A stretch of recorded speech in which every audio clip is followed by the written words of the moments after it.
Okay, we are live. Hello, everybody. We are back for Witchy Wednesday chat. My name is Magiabella, and tonight I have with me Christo Pagan Kim and Hello.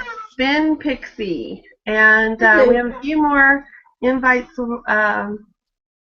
pending out there. Mystic is, I sent an invite to her in case she can join. And Jessica Stone is trying to join us. She's not quite got her Google account and stuff up, so that I can't send her an invitation yet. But tonight I was going to talk about spirit guides and how you make contact with them if you don't already walk with a spirit guide that you're in constant communication with, and everybody's kind of ideas about how they contact and talk to and learn to talk to, because I don't think that everybody right off the bat can always communicate with their spirit guide and actually hear the spirit guide talk to them. I think they're actually hearing them, but they don't realize the messages are coming from a spirit guide. I think that's my opinion, but everybody's experience is different and how you perceive things. So, do y'all have any things that y'all like to say on that topic? You? Oh.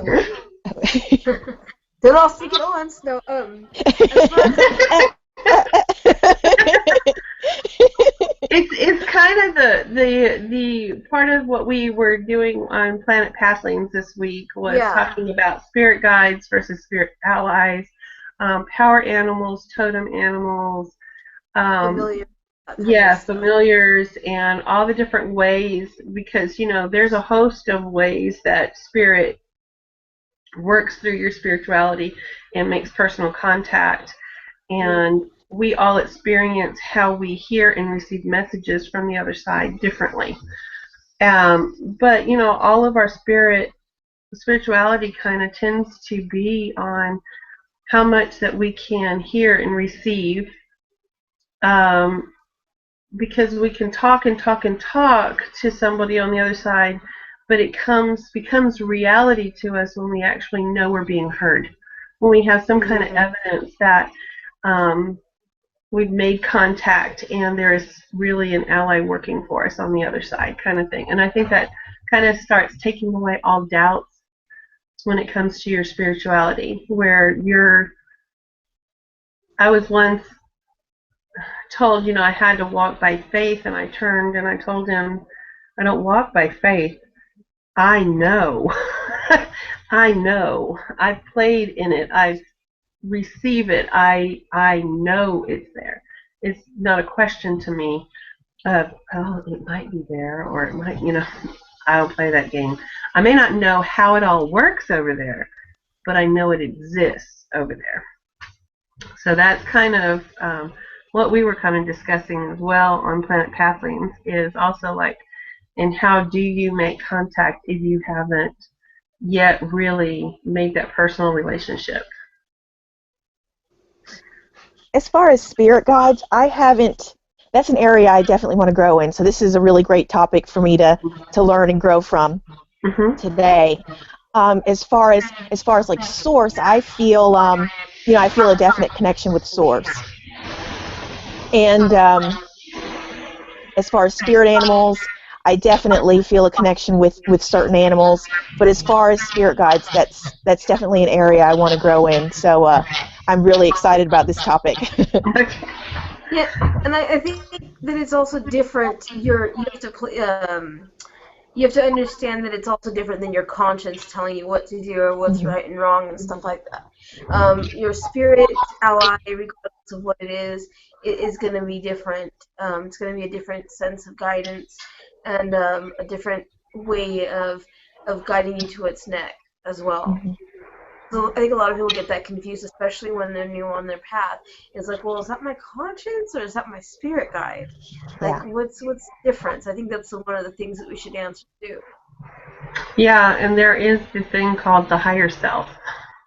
So is that guardian angel a guardian, a spirit guide, or is it your higher self? The aspect of you that is outside yourself, that is still in the other world and never left the other world.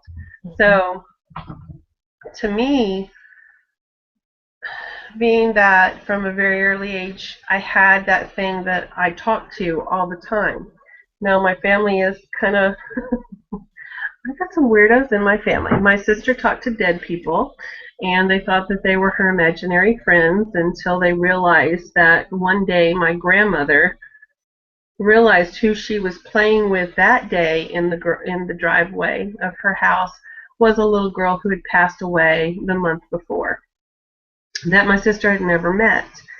And she realized, she was talking to her, that she was not just playing with an imaginary friend out. She was like 5 years old at the time. And she basically came in and my grandmother was asking her about her friend that she was playing in the driveway. And she tells her that, well, she has something wrong with her throat. She can't speak. And she says it's hard for her to breathe. And she's telling her the little girl died of tumors in her throat. Basically, she had some kind of, when my sister was 5, it was before 1960. So I don't know what my grandmother knew about what the name of how the girl died was. But she was describing exactly how this girl had been as she passed away. And it was through not being able to breathe because her throat was constricted with these cancerous tumors in her throat.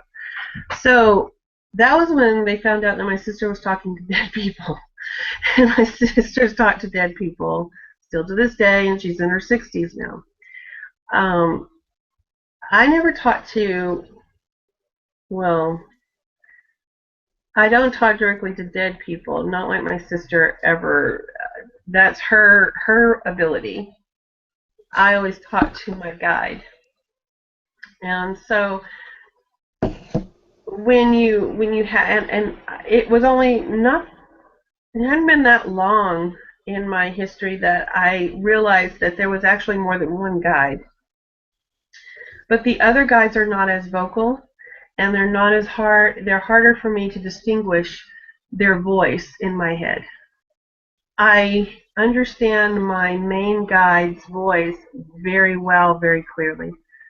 And it's always been there. But what she will do for me, that I know it's not my conscience talking, it's not my own mind telling me what to do, is that she will literally guide me away from danger. So if I'm listening to her and there is an accident to my right fixing to happen, she will steer me to the left. She'll tell me, don't go right, go left. She will literally tell me to step to this way, not that way. She'll tell me, take this road, not that road. She will guide me away from a lot of like impending danger that I had no way of knowing was there. She just kind of, and she doesn't do it, she does it very subtly, almost like puts her hand on my shoulder and kind of steers me this way, kind of like you do a toddler when you're, when they're walking and they're kind of veering off, and you just kind of put your hand on them and you kind of veer them back into the path that you want them to follow. You don't have to be, it's very subtle what she does, but she's done it more times than I can count. So I know that she's something more than comes from inside me. She's something outside me. And I hear her voice back behind my right ear, over behind my shoulder. So she kind of sits right there, and it's always on this side. So she's never come to me on the left side. She's always been on the right side. So I know her very, very well. The other guides I do not know as well, but I know that they work with me all the time as well too, because they sound more like my own internal voice in my head, so I can't distinguish their voice patterns. They put It's like they don't have the ability to communicate with me the same way she communicates, but I do know that they're there. So that's my experience. So I also think that a lot of people have that, because I believe everybody has these guides. Nobody is without the guides. But whether or not you recognize it as a separate voice from inside your head is one thing. And their way of communicating with you can be as different as there are different kinds of people and different kinds of guides. So how they make contact with you is different. So some people never realize that the guide is doing what they do, but I believe that they work in everyone's life. I believe everyone has it. But a lot of times, we work against our own better. We don't do what we're supposed to do, basically. Even if that voice in your head says, don't do that, and you deliberately go do it again. So I believe everyone has it. For me, it's like, it's kind of like when something's bad that is going to happen. It's like I'm shown a map of how things are going to play out. If there's something that foresight could prevent, the outcome being a bad way, it's like a map that I'm given that this is where you are, this is how it's going to play out, and this is what the outcome is going to be. And but it's only if it pertains to somebody that I care about that I can see that for them, and when it comes to me, it's a little bit different. Like when it's my thing that I'm seeing for me, it's a little more vague sometimes. But what it feels more like is like I'm being literally shown how things are going to play out or how things could play out for me to decide what I'm going to do. But the best point, of course, is to go this way. For me, it's not necessarily like a he or a she, or it's just more like a thing, like an it, I guess. And it works.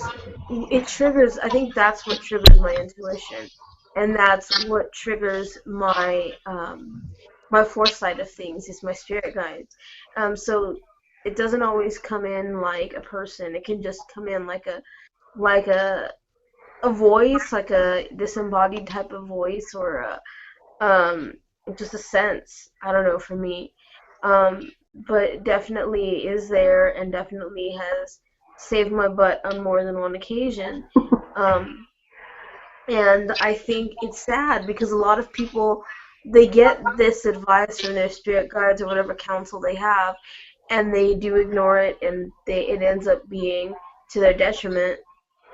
But I think what is, a good idea to do is to meditate and find yourself, your spirit guides, and get in touch with that. Get in touch with them.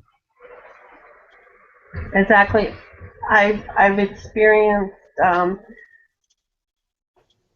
through the years. I've developed where I can even see little rolls of tape, like it's a video tape. But the difference is, it's like I'm looking at a movie, but I'm seeing it just as real life plays out. And that's also how I know my dreams are dreams to pay attention to or not to pay attention to, because of how they appear.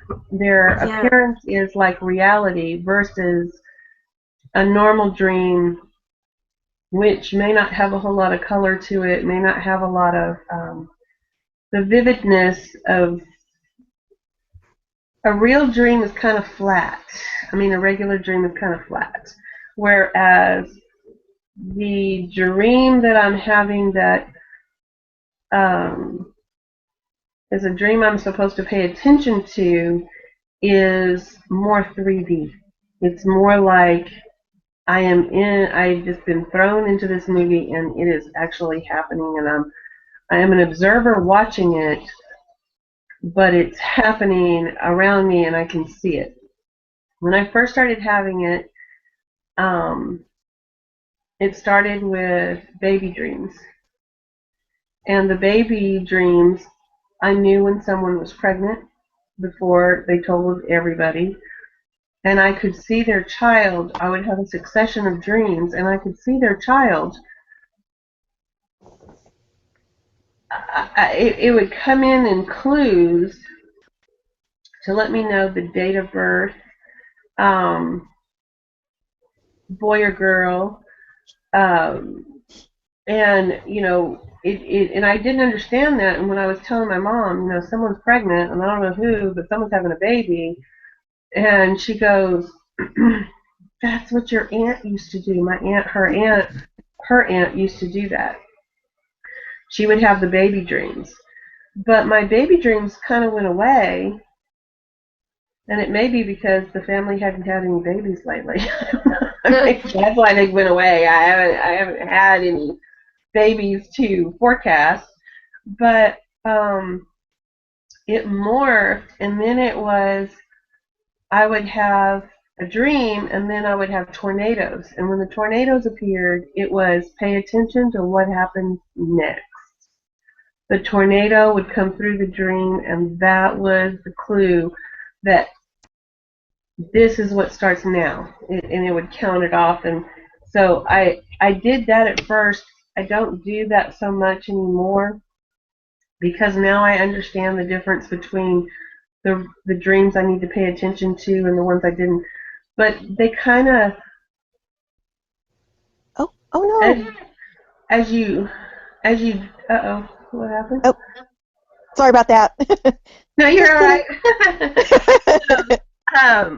So anyway, when they morphed, when I started picking up a new skill, basically, when I started opening up to a new psychic ability, my guides let me know through clues. Pay attention, pay attention, pay attention. It's almost like they guide you into teaching you these new habits. Mm-hmm. And then now I don't have to have the tornado before the dream happens. I know enough to know this is a dream I have to pay attention to. But that's another role I think the guides play, is that they teach you. In my dreams, they do the same thing. Yeah.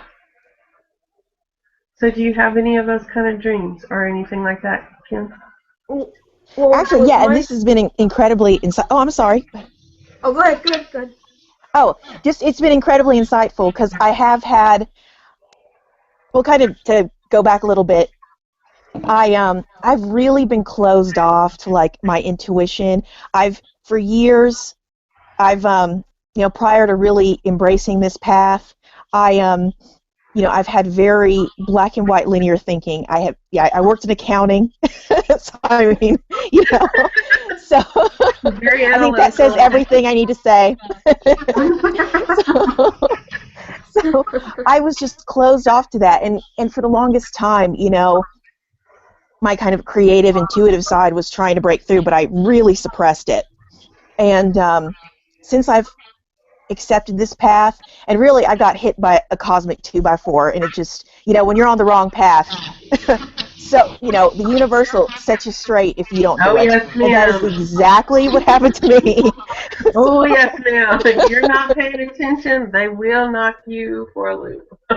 Yeah, it's like, I'm done with you, I'm taking care of this now. Mm-hmm. And that is exactly what happened to me.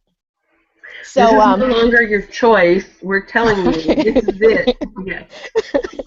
And I've really been trying to cultivate that and really opening myself up, and it's been difficult because I've been in a certain way of thinking for so long.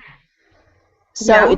It's really just really trying to open up to that. But I have had quite a few dreams that have been very odd in comparison to other dreams that I've had, and that have really stood out to me. And I get a lot of recurring thoughts too, just about random things, and then lo and behold, a day later or something like that, it's like, oh, well, that's why I got that. Yes. So more and more of that I'm getting in tune with. Yes, and sometimes that's the very way they're talking to you. Yeah. If you're not the one obsessed with a random thought, Mm-hmm.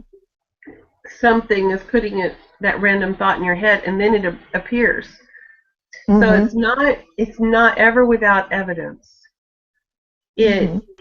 Now, the difference between being schizophrenic and hearing voices, Mm-hmm. there's a fine line there, is that there is no evidence of what you're hearing. The evidence is not, it's not there, and the voices are not truly protecting you. They're actually harming you. My guide has done nothing but help me grow and always push me into the right path, not a destructive path, not a cut everybody out of my life. I'm paranoid. It's not that kind of. I don't, my ex-husband's sister is paranoid schizophrenic. There is a definite difference in what she went through as she fell into the paranoid schizophrenic aspects. There was, but oddly enough, 99% of all schizophrenics, their first encounters with the voices starting to take over start out as religious delusions. And hers started out as my father-in-law was sitting at the breakfast table one morning, and she came in after sleeping, and he could see that there was something troubling her. And he kept saying, "Well, Vanessa, what's wrong? What's wrong?" And she finally looked at him and she goes, "I had a dream." And he goes, "Okay, what was the dream about?" And she said, "Jesus came to me last night." And he goes, "Okay, being a man that he was a Baptist, and so he didn't have a problem with that." And he goes, "Well, what did Jesus tell you?" And he goes, "To tell the world I love them and I'm coming soon." Well, if you're Christian, or even if you're not Christian, that could be a very reasonable thing. So about 2 days later, her next one was, "Can we put up the Christmas tree?" Because it was around Christmas time. And they said, "Sure, Vanessa," because they hadn't put it up they hadn't really put one up in a couple of years, and she wanted to put up the big Christmas tree. And so they said, "No problem, we'll put up the big Christmas tree." And they started decorating the tree, and she said, "Can we go to special services tonight?" And she goes, "Well, Vanessa, this is Thursday night. They don't have a service on Thursday night at the church." And she goes, "Yes, they do. They have one tonight. It's a special service." And so my mother-in-law is looking at her saying, "Well, did the church call? Did they send something in the mail that she didn't get?" And she goes, "Well, Vanessa, I'm pretty sure that they don't have a special service." And she goes, "Yes, they do." And she goes, "Well, how do you know that they're having a special service? Did the church call or whatever?" She goes, "Jesus told me." Now, my mother-in-law is a little sharper than my father-in-law, okay? So my mother-in-law goes, "When did Jesus tell you, Vanessa?" "Just now." So my mother-in-law, a little sharper on the get-go, and knew immediately she had a problem. Because she was pretty sure that Jesus just wouldn't come to her at the Christmas tree and tell her that there are special services at a church that there wasn't happening. And of course, Vanessa made them call the church, and the church said, well, no, they weren't having any special services. And so what came to her wasn't the truth. It was not right. And then she didn't have any more religious delusions anymore. Then it became the mafia, and it became everything else. And the thing is, it's whatever for a schizophrenic, and this is really important because a lot of people, when they do start hearing these voices, they start worrying that it is something not good at first. The way they told us in the schizophrenia part was that every book she'd ever read, every TV show she watched, became her reality because she could no longer, her brain could no longer decipher reality from entertainment. So if she was reading a book, that became part of her reality. If she saw the TV show, it became part of her reality.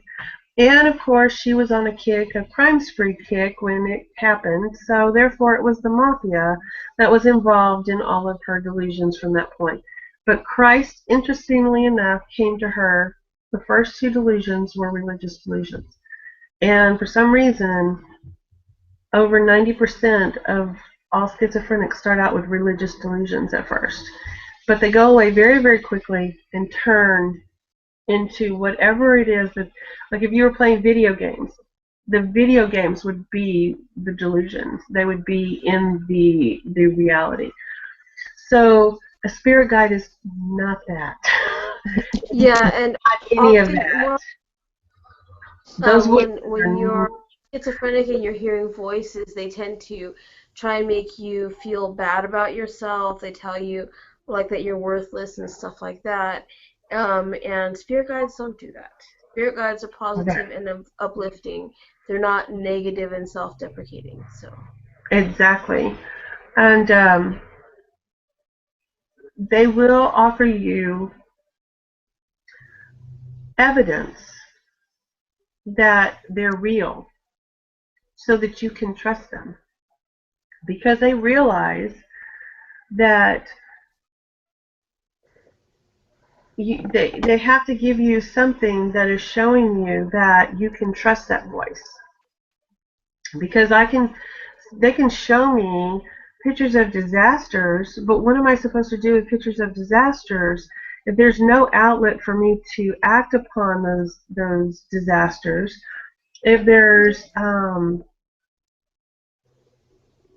if they show me no evidence that they're there for my higher good, how would I know to follow them? And they will show you evidence of that. They will take you down. They will open your intuition. You will know that you're hearing truth. You will know that they've got your back. You will know that they will protect you if you listen. You know, you can hear and ignore, and then you're in a mess and go, damn, that voice was right. You know, and that's also offering evidence, you know, that it is something that you should be aware of, to be paying attention to, and instinctively follow what's happening. So, but I can understand that when I tell people I hear voices, that they look at me like, oh boy. So I think it could be easier especially if they do come to you in dreams. Like for me, when I'm dreaming and I'm being led by a spirit ally, if it's something important and there's something to read in my dream, it's crystal clear and I can read it. If it's something that is to guide me in the future, it's something that I can generally read. Otherwise, if it's just a dream, like a regular dream, then the words will be all jumbled up and smeared together and I won't be able to read it. But I find that if it is something in my dream that just makes me look at something and really pay attention to something, I've gotten the wherewithal to where in my dreams I can stop and really pay attention to what it is that I'm reading so that I can remember it when I wake up. And you can actually train yourself to be able to navigate your dreams so that you can take those messages with you if you're being given messages by your spirit ally. And I don't know if it's the same for you guys, but for me, it definitely, a lot of times in dreams or meditation, I'll get those kinds of messages. Exactly, because your guard's down. You're not on guard. You aren't expecting anything to come through because you are in another reality as well, because you're in that deep sleep cycle. But that's why I like guided meditations, because a guided meditation is the next best thing to, well, actually it's better than sleep, because it's almost like a lucid dream where you're navigating the dream and you are making the decisions in the dream. You are following your own path. A guided meditation lets you, if you can get yourself into that state to where you're in total relaxation and you can go there and you follow the voice in the guided meditation. The amazing thing is you're letting the universe know this is what you want, first of all, that you're in agreement with it. And so if you're in agreement with it, you've given them permission to come through, and they will come through. That's why that the latest video I did where I show about Sylvia Brown's, I still can't find the book. I don't know what I did with the book. But anyway, the book is called Contacting Your Spirit Guide. But the Spirit Guide meditation by her, basically, she tries to take you down into a relaxed state and everything, and then she takes you through a meadow. She takes you through these different sceneries, and you go and you're starting to walk up to this white gazebo in the middle of a meadow. And inside this gazebo is where you will meet your spirit guide. And the spirit guide will appear to you how the spirit guide wishes to appear. And you'll start to hear her voice, or in my case it was a feminine voice, that's why I say she. But I get the impression that my spirit guide is on the feminine side.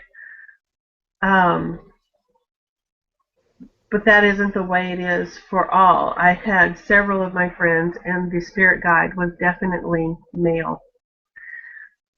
They received the name of their spirit guide differently. I heard mine actually tell me her name, but one of my friends literally saw it light up in letters, and so he read his name. Brandy, I can't remember how she heard her name.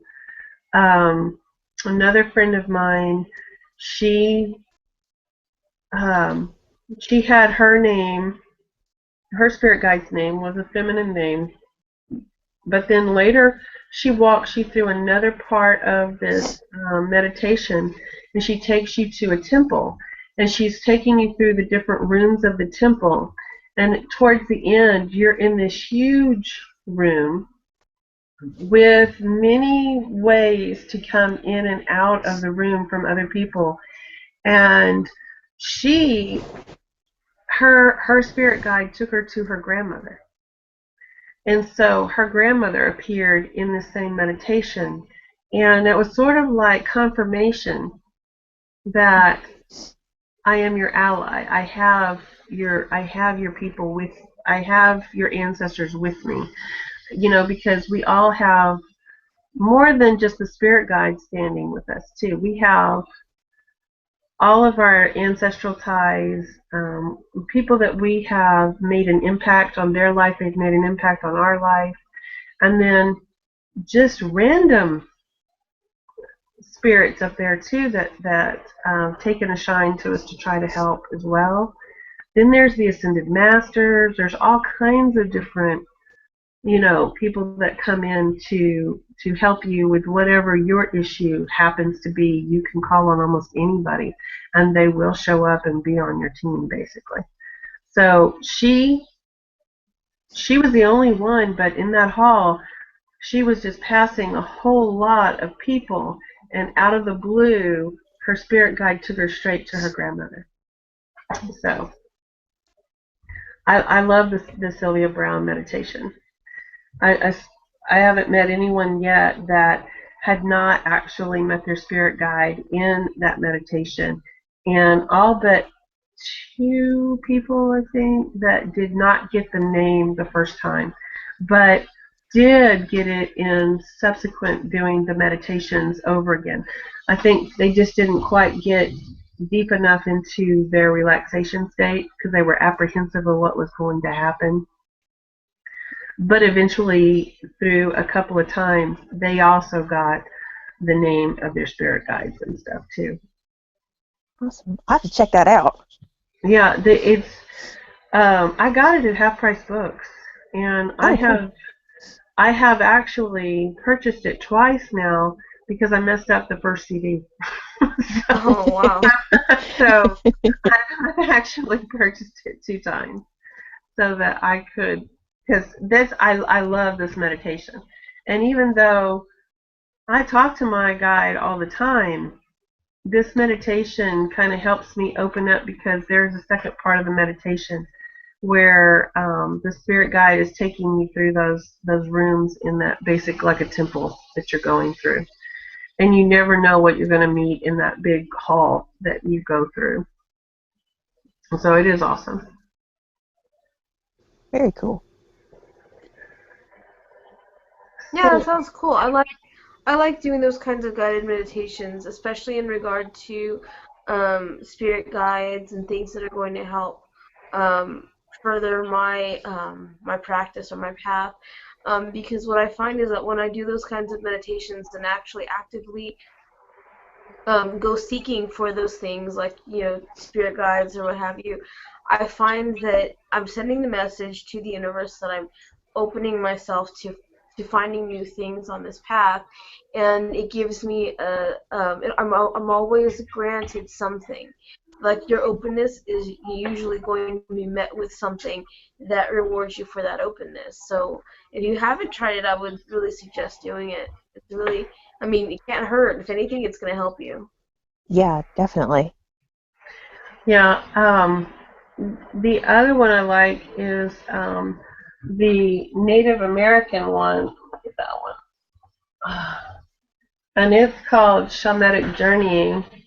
And again, it comes with a book with a CD that is in the back.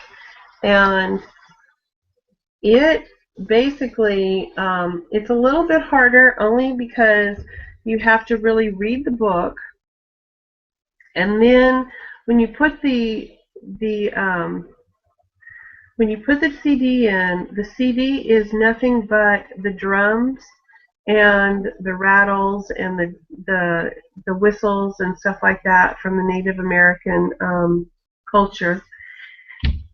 And you have to remember the words in the book. You're taking yourself down. But the reason that it's really great is because now you have the background beat to take you into the underworld or to take you into the other world.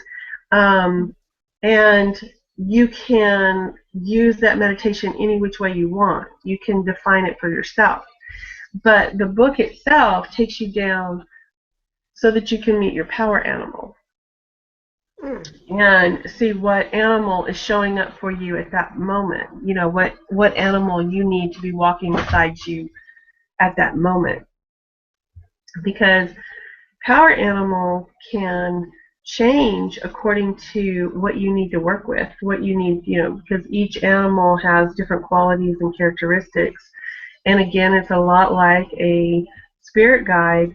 It does not always have to be in more of a people form. It can be an animal form to teach you many, many valuable lessons. So the power animals, there are wonderful guided meditations for that too, so that you can meet with those. And again, every time you do it, it can actually be different. You may have your main one that walks with you all the time, but you may have others that come and go as you need them. You know, like the butterfly may not always be present because you may not always be in a point of transformation.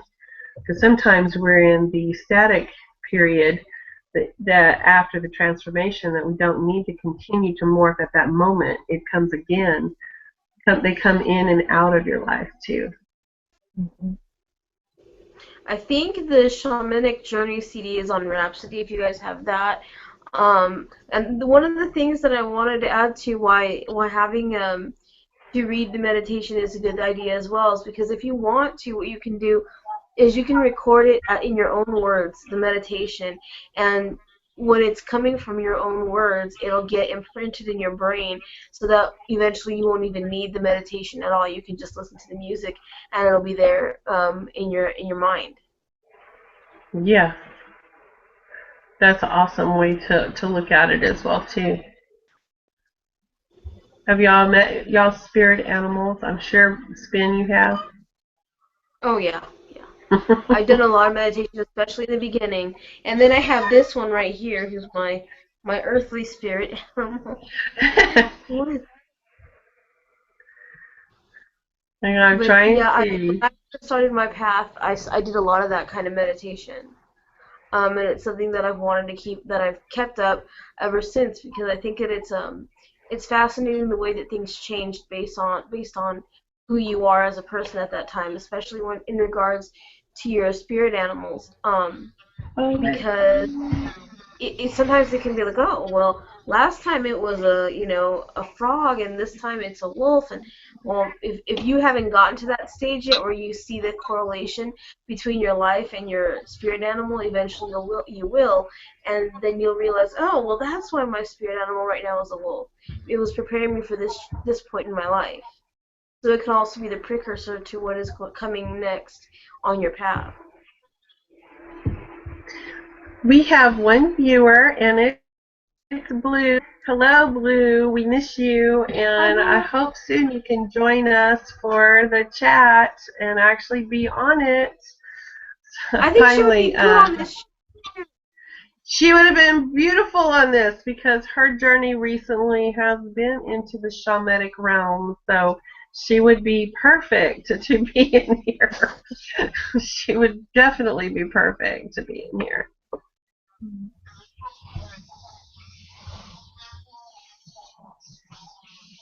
Yeah. You should come on. Come on, Blue.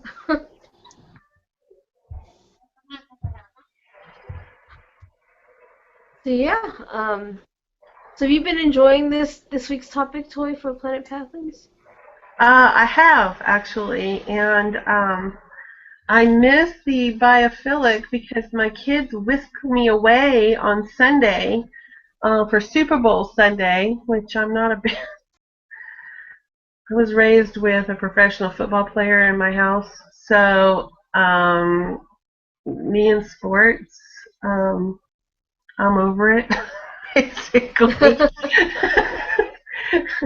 I grew up watching everything under the sun, and I wanted to do a review on the biophilic for this one because this is an awesome guided meditation. I'm telling you, it is friggin' awesome. I have been listening to them in the car while I drive. I'm not in a trance-like state while I drive though. But just because it's taking you through so many different things, and this guided meditation, because it's 7 CDs and takes you through basically a journey around the world. And it's so cool because they give you a starting point with the Sphinx, but they build on every meditation, and each meditation teaches you new skill. And so you can concentrate on a guided meditation for a while until you get the information that you need for.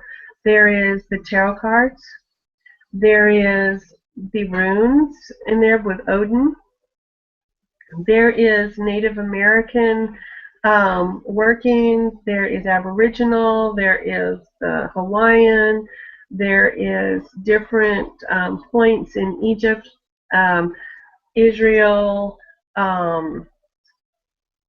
just all over the place, and teaching you each kind of divining skill, but also teaching you the basis of magic as well too, because it starts teaching you about, like, there's a standing stone where they teach you to make a small standing stone, and then they take you to Stonehenge where you get to be in the circle when it is actually opening up at a time when the circle itself opens up. And they teach you all this different stuff. So they're teaching you the basics of magic. They're teaching you the basics, the four directions. They're teaching you the elements. They're teaching you fairies. They're teaching you everything you can think of. She's doing in these 7 CDs. And so you can pick your favorite guided meditation to learn more about anything. And it's awesome. I can't say enough about it. Y'all need to get this one. Nikki Scully is her name. So you highly recommend it. There you go. She just did her biophilic alternative. I know. I was going to do it for the biophilic on Sunday, and the next thing I know, my daughter's taking me off and making me sit and fry hot wings and watch Super Bowl. Oh, I'm sure that was so hard to do. I'm sure that was horrible. They're doing the same thing, not this coming weekend, but next weekend, because it's my birthday weekend. So, yeah. My family loves me. You know, it could be worse. It's all good. It's all good. It's all good. So, have y'all got any good guided meditations or books that y'all like on these subjects? Well, I have a funny story I could share about. Oh, I'm sorry. Go ahead. Go ahead and tell us your funny story. Oh, about finding, my spirit animal. So, awesome. Being that, I'm coming from that accounting black and white background, I've kind of needed, especially starting out, I've needed, more 2x4s to make me aware. And, I know 2x4s, so yeah, that's yeah. So, I'd go outside, take my dog out, or just leave to go out or whatever. I'd see cardinals a lot, and it's very unusual for me to see them, and especially I was seeing them in groups, and it was just odd. Every now and then I may see one, in the past, but now I see them all the time. And I was thinking, gosh, maybe that's my spirit animal. I'm just seeing it constantly. And then one day I had a dentist appointment, and I'm sitting in the dentist chair, and dentist has a window in the particular room that I was in. It was a window, just kind of overlooking. There's like a little lake back there, and I'm just sitting there kind of staring outside, and just randomly, my mind's like, thinking about a spirit animal. And just as I'm thinking that, on one of the trees outside, there lands a cardinal. It's like, okay, well then that's that then. Did you look it up? Did you look up what it meant? I did. Well, one, that was also when I was kind of coming to terms with being Christo-pagan. Mm-hmm. And, of course, there's a definite Christian connotation with the cardinal. Mm-hmm. And, it's chipper, cheery, energetic, loving life, that kind of happy energy. Uh-huh. And, and it's also kind of corroborated I've been learning about astrology some, and I've learned that I'm a Leo North Node, and that's definitely the area I need to grow in to be more kind of open, chipper, cheery, warm, So it just makes a lot of True. sense, and I love that serendipitous information that you find. It's great. Exactly, and that's the thing about this. That's why I think that deity, power animals, spirit guides, there's a lot of them that just come and go as you need them. Mm-hmm. They're messengers. They're giving you a message at that moment. And right, cardinals usually do not hang out in groups. Mm-hmm. If you were seeing them in groups, that was right. Yeah, they usually don't do that.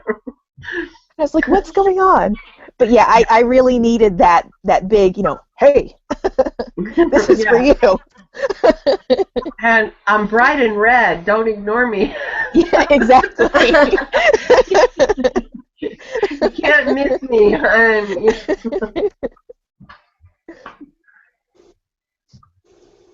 Were they all the red ones that were in the group?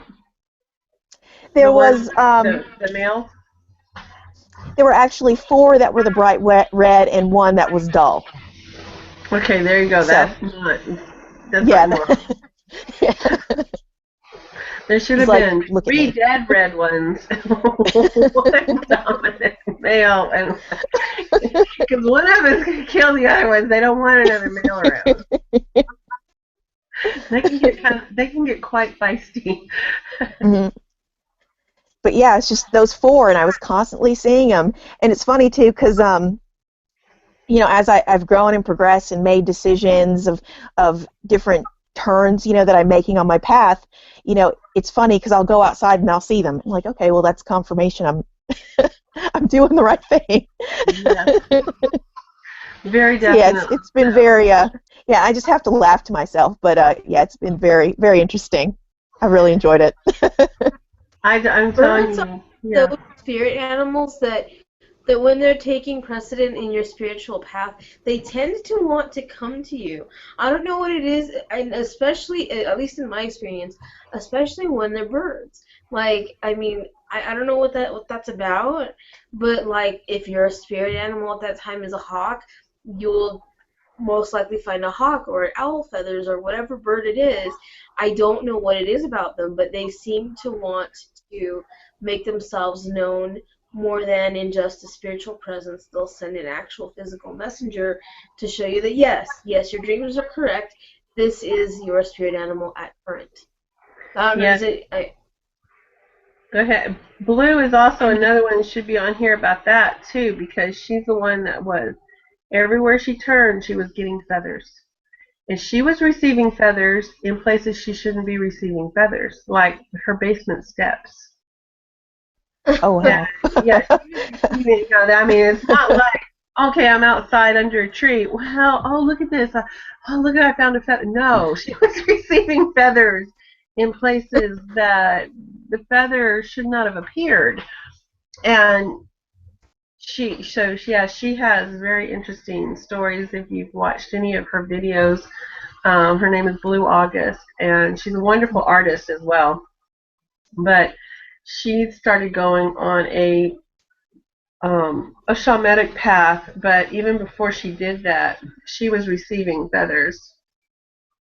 Right and left, she was receiving feathers, and it was communication from her grandfather, and That's who awesome. was like a father to her. So yeah, and even on her basement step, just to confirm, no, these feathers are from me.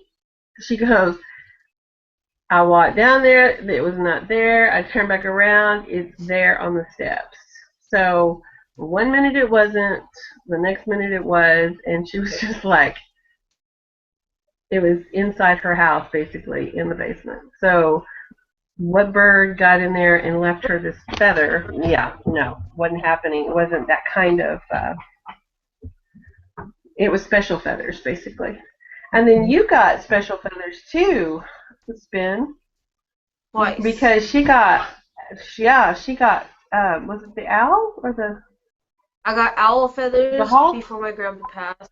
I got hawk feathers just on a summer random day. So yeah, I don't know what it is about those birds, man. Seriously, because I find that they just tend to make their presences known. I don't have a whole lot of I had an owl that was my spirit, a spirit animal. I didn't realize. I thought this owl was for everybody else. And when I was living in the country, I would come home from work late at night because I work retail, and there was this big giant gray owl that he would sit on the street sign at the county road right where I turned. And as I turned, this owl would swoop down and he would fly right beside my driver's window all the way down the county road till I turned into the driveway, and he would fly over my car and into the big oak tree in our backyard. And he knew I was going into my bedroom after that to go to sleep, because by the time I made it home, it was sometimes almost 11 o'clock. So this gray owl did this for a year. Would be waiting for me. He knew every time I was going to be working at night, he would be sitting on that street post, and he would swoop down and follow my car all the way in, just flying right by my driver's window. Now, he never did that to my husband. He never did it to anybody else. It was just me. But I didn't think anything of it. I just thought I made a friend. It's just my friend. It's just, someone to keep me company when I would come home late at night and everything. But after I moved from the country, and it was probably 2 years, 2 years later, something like 2 years later, all of a sudden I kept running into little owls everywhere I went. Owls were everywhere. I would go thrift shopping, and there would be 1,000 little owls, and I'd be calling my friends, does any of y'all have a power animal of an owl? Because I just found, I thought I was getting them like gifts or something, because I just kept finding all these adorable owls. And they just would be popped up in random places.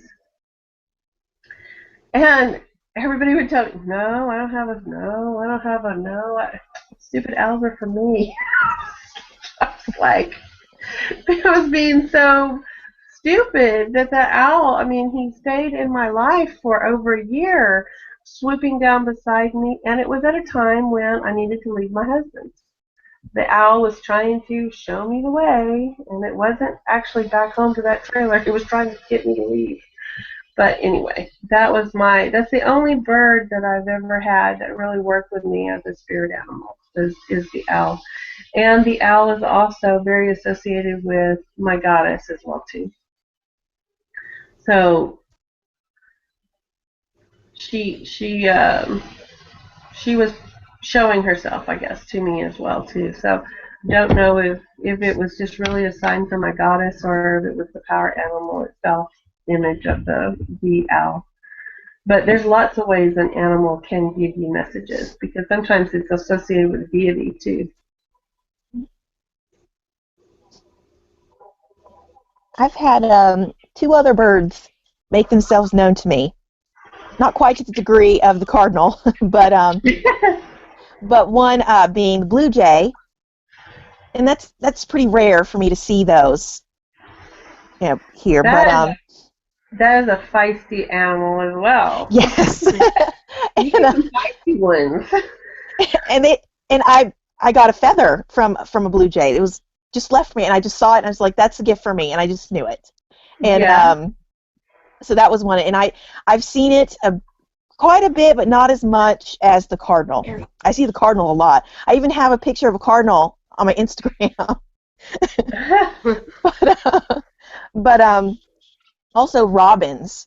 There was and this was more of a fleeting thing, because it was just a period of a few days where I was just constantly seeing robins. And at one point, I went outside, and there were so many robins in my backyard, it was like an infestation. And I was like, where did these things come from?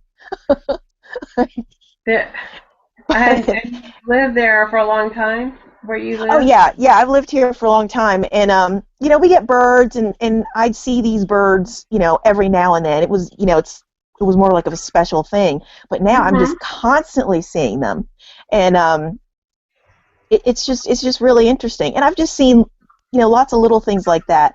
Like last year too, as I was really embracing this path, I went outside to take my dog out at night, and I saw a lunar moth, and Mm-hmm. that was the first time I've ever seen one. And when I researched it, it's like, well, gosh, that's probably the only time I'll ever see one.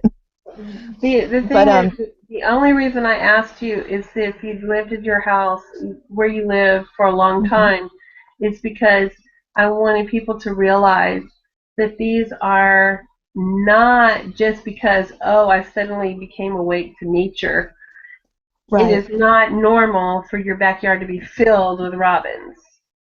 Yeah, it's not. You know, And I go outside a lot to take my dog out, and I just like to go outside. I love hmm my backyard and all that. So it wasn't anything yeah, that's happened before. So yeah, I it's very kind of odd. wanted to, make that point that these are different than, oh, if you go on a nature walk, you're gonna see a bird here, you're gonna see a bird there. Like in Corpus, you're gonna see a seagull. Matter of fact, you're probably gonna see a one-legged seagull too, because a lot of them in Corpus are missing a leg. so, but it's the things that are a little bit more out of the ordinary, and Mhm. it's different. You know when it's happening. It's not the same thing as, oh, everyone is seeing this phenomenon. No, it's Mhm. like nature presents it just for you. It Mhm. it when it is a special animal trying to get your attention, it's different than just the lone cardinal in a tree. It's the Mhm. fact that the cardinal seems to be following you everywhere you go. Mhm. And I can tell you, we have cardinals here, but I don't just see a cardinal everywhere I go. Mhm. I don't, you know. So that kind of let people know that when they're actually physically presenting themselves, it's not it's not something just, oh, I walked outside and I saw a chihuahua. Must be my power animal. No, no, that's just a favorite dog. Okay, it's just these are different experiences You that know, you it's have when you they're just power you. It's just one of those things that like, or animals. you feel you might ignore it, or you might think that, you can't be special enough to warrant something magical like that happening to you. But in the back of your mind, even when you don't want to, So Yes, it's a different kind of presence than just the typical birds in the tree singing a song or whatever. It's a different kind of exactly. presence than something you would see just flying by. There's a difference. Exactly. That's what I just wanted to point out to people is that it's not just, oh, I randomly saw, oh, the cat, look, the cat was walking the fence outside. Cat must be my power animal. No, it's a little bit more special. There's something usually sometimes when it's a common animal, because common animals very definitely can be your spirit animal or power animal or totem or whatever you want to call them. Um, but they tend to give you a gift. They'll do something different. They're almost like they left you a message or they talk to you or, you know, so that it's still something out of the ordinary and it's not just I walk outside and I'm going to see maybe three stray dogs on my street before I turn and get to the freeway. That kind of thing. It's not the same kind of thing. They'll they'll do something that is totally uncharacteristic or make some kind of personal contact with you that leaves you with a message. It may be resonating through your brain. It may be there's something that makes contact with you when you realize that it's a power animal instead of just a I love nature and I saw a bird. That kind of thing is it's not the same thing.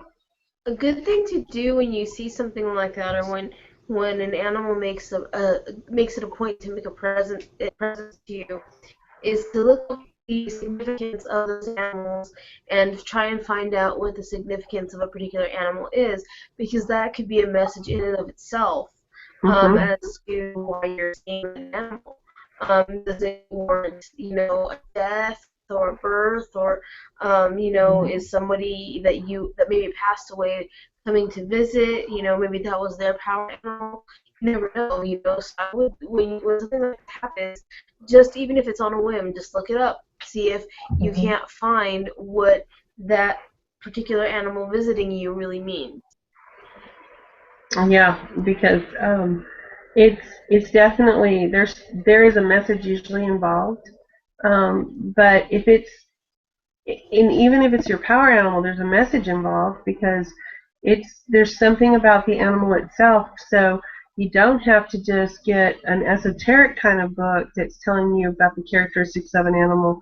You can literally go and find out everything about how that animal, uh, how the nature of the animal itself. Hmm. Because in the nature of the animal shows you its strengths and its weaknesses, and like I think I put a thing on Facebook yesterday because somebody had a video of a blue indigo eating a rattlesnake.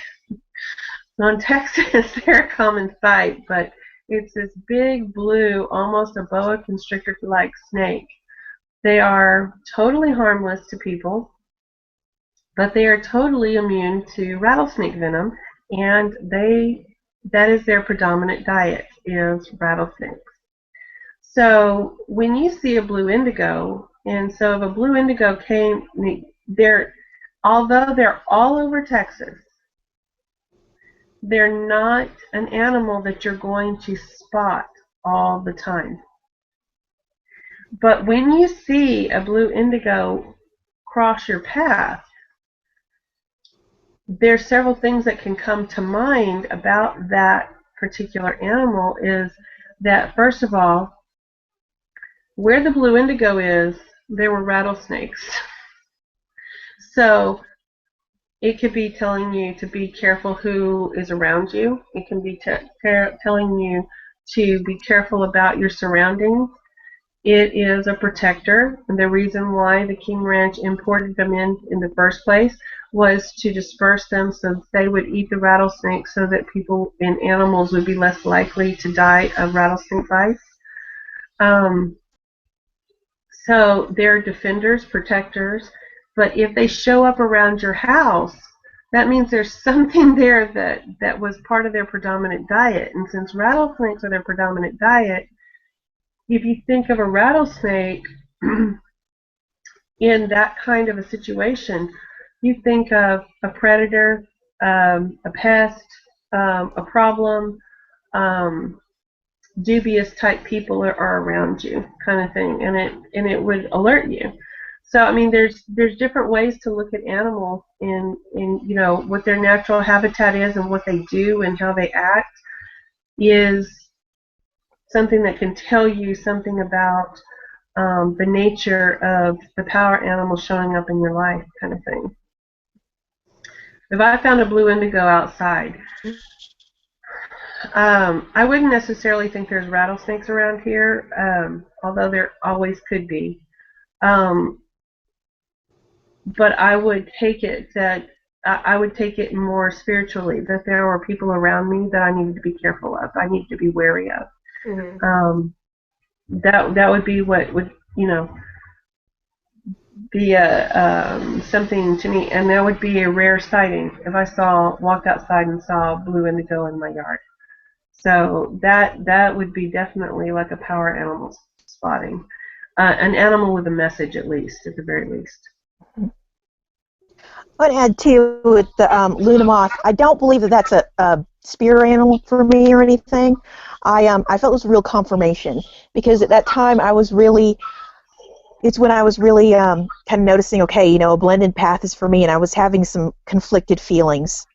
And what Mhm. I felt, as soon as I saw that, I just I've never seen one before, and I knew it was special when I saw it.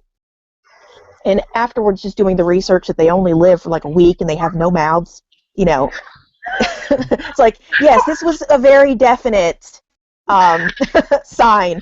And it was just, when I saw it, I just immediately thought divine feminine, and that this is... They have no mouth?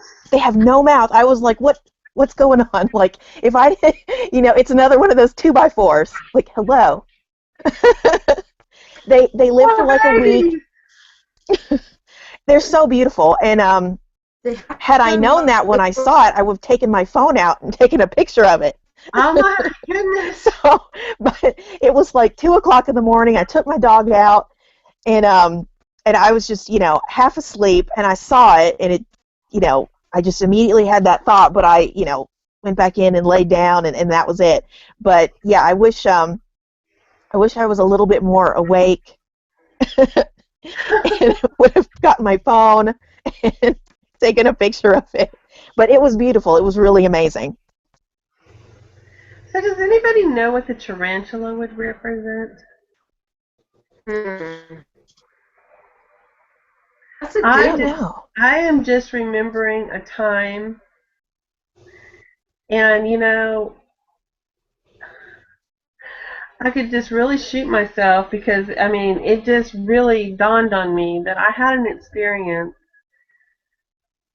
back when my youngest daughter was 17.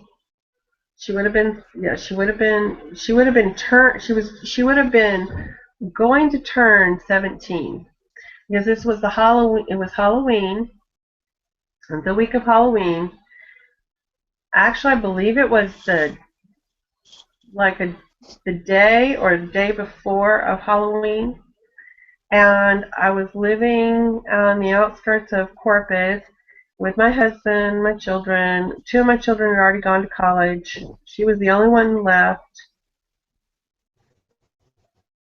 No, my children hadn't left for college yet. Good Lord, I'm trying to remember the time frame here. My youngest daughter is now 33 years old, so that'll tell you how long ago it was that I'm remembering this. But I was in such turmoil with all the different stuff that was going on at that time, I could kick myself.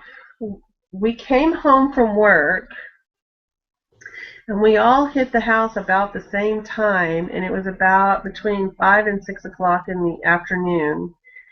And when we walked up, and we had this long brick, we had to walk the length of the garage to get to the front door. And there was a, overhang from the roof that, shielded the walkway all the way up and stuff, that you're walking right next to the brick wall of the garage. And there were what looked like thousands, but it was not thousands, tarantulas on the wall, hanging on for dear life on the brick, up high, low, on the overhead. It was filled with tarantulas. There should have been an omen of things to come. Actually, I have this book of Appalachian superstitions, and they say, and granted it's not tarantulas, but spiders in general are considered good luck. Yeah, well, let me tell you, that was not my time, and to come in and to try to get to the front door was like running the gauntlet of death. Oh my gosh. And it's Halloween, and of all things,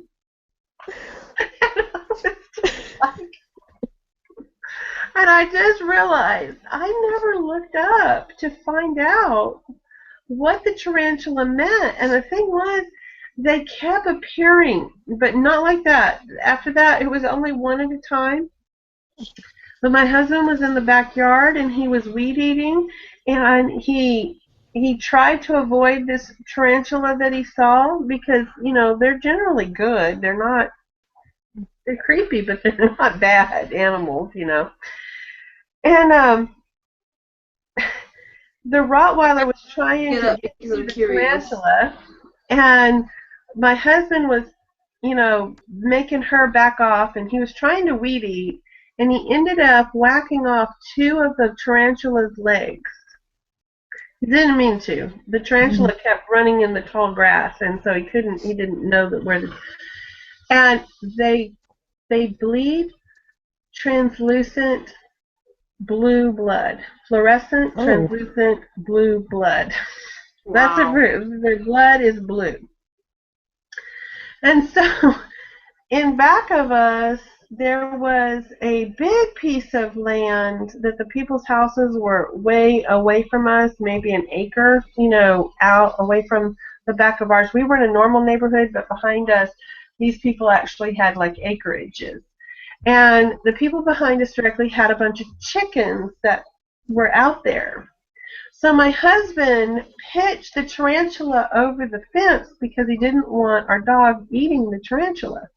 And all of a sudden, all these chickens came out of nowhere, and they started grabbing the tarantula, and one would run with the tarantula, and the other one would run. They would run like a soccer team after him, and they were playing keep away with the tarantula. And they did this with the tarantula. And I was just like, oh my God, and they had that blue stuff on them, and it was so creepy. I never looked up what the friggin' tarantula ever meant. Because I swear, I don't want that as my power animal. Thank you very much. A snake. There's a horror movie in that story.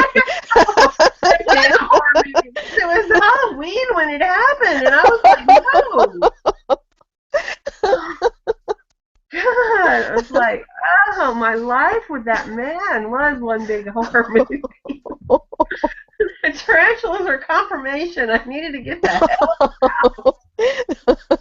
I'm sending you like the website I went to find out what they mean, so you can read the whole thing, Toy. But one of the meanings is that what you're trying to put into your life is about to come to fruition.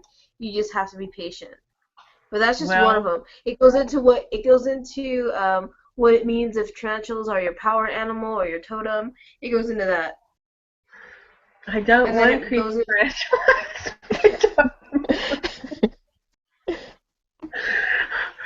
I already have a friggin' big old anaconda snake that shows up and gives me gifts from my goddess. I don't want any more creepy animals. No.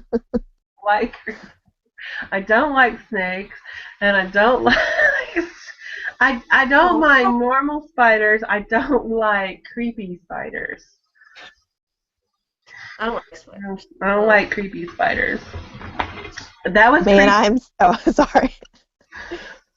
That was like 50,000 tarantulas on that wall. I swear. I know it's probably only like 30, 40 of them, but I swear it was.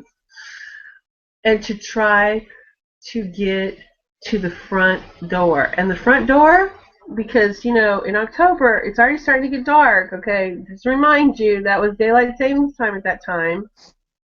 So you couldn't tell what was on the door because it was all dark. Oh, gosh. So, yeah. So even when you made it to the door, you didn't know what the door had in store for you when you were trying to unlock it to get into the door. So, yeah, that was it. Oh, my God, that was one of the worst nightmare days of my life. Running the spider gauntlet. It was horrible. Oh. Speaking of power animals, I don't claim that one. I'm going to say that was my husband's creepy animal. That belonged to mine. That belonged to someone else in the household. Maybe my youngest daughter, or one of my kids, because they both went off to college at the same time, my oldest two. Well, one didn't go off to college. She was going to college locally already. The other one went off to college for her first year, my middle daughter. But my oldest daughter also moved out with her boyfriend at that time. She'd already been in college a year. And so 2 daughters, boom, boom, and then the third daughter left right after that, too. So within a month, out of the blue, I was an empty nest. So I, I, I just, like I said, there was so much going on. There was so much chaos, so much change, so much turmoil and stuff that I was like, I couldn't understand what the spiders. Well, I never even thought, I normally would have thought. I didn't think about those spiders. Yeah, they definitely do signify change that is coming that is supposed to be positive. Well, at the end of the day, it's supposed to be positive. Well, I don't know how positive it was, but... Well, if it eventually resulted in you leaving, that could have been positive. You just had to wait for it. Yeah, but there was a lot of really terrible, terrible, terrible things that happened within the next year that was not in any way, shape, or form positive. And it took me another 6 years before I actually left him. So I don't know about positive. Now, I do also know that you can tell the weather by tarantulas, because the tarantulas did that because of a rain that was going to happen, and they live in the ground. And so they seek high ground when it's going to rain a lot, and their burrows are going to flood. So when they seek high ground, you know that you're going to have a heavy rainfall. But the thing is, in South Texas, we often have heavy rainfalls out of the blue, and I have never, ever seen it before or since all of those tarantulas hitting a porch like that.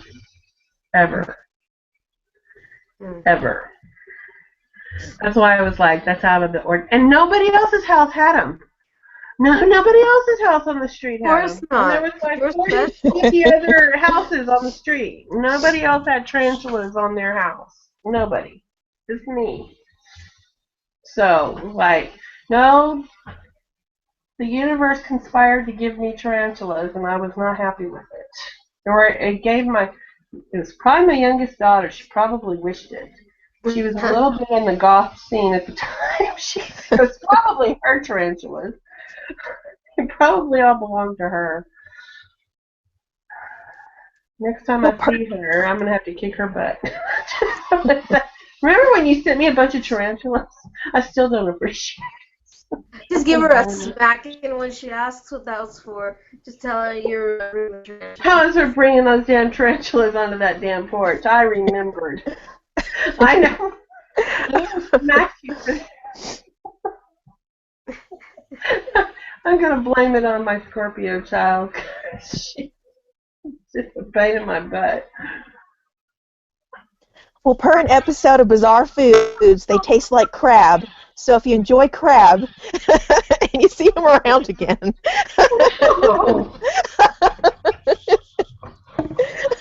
Good God, how would you even begin to eat them? Oh my God, they're ugly. One leg at a time. And they have they don't even bleed normal. It's blue. Fluorescent blue. Oof. Oh, God, they're creepy. Ugh. We had the big black ones. I think there was some that were like dark brown, reddish brown, but most of them were black. They're like creepy, creepy, creepy. Ugh. But it was pretty funny watching the chickens play keep away. It was too big for any of the stupid chickens to eat it.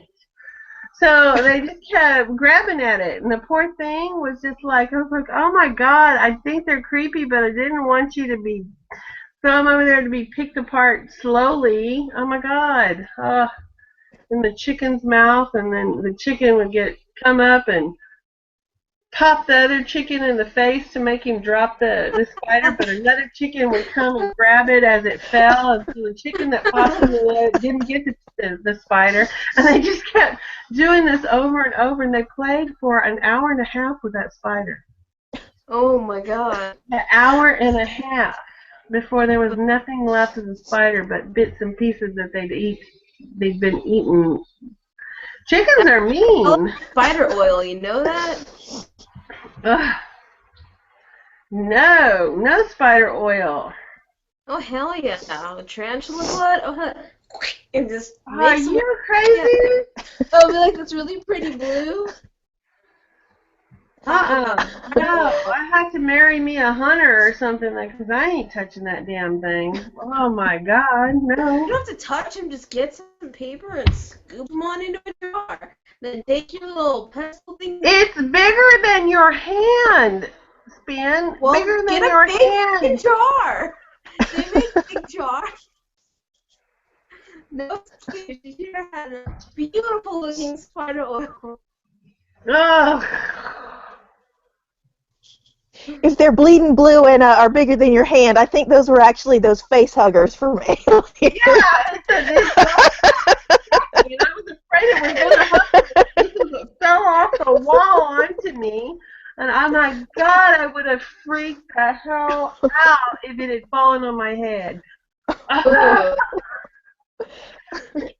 Luckily, their little sticky feet, they stayed wherever they were hovering. Oh my God, I didn't think. And my husband thought it was funny as hell.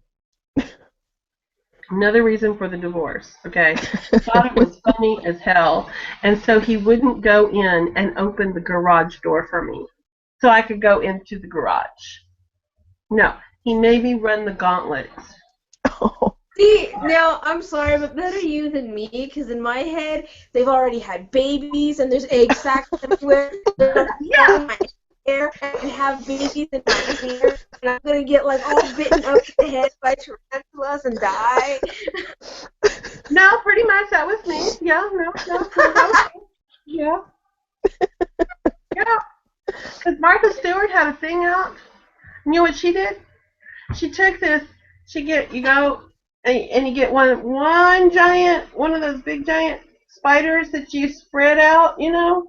Okay, and what you do is you go get all these little bitty spiders, like the spider rings and stuff, and you string them individually, and you put them all over the porch like that.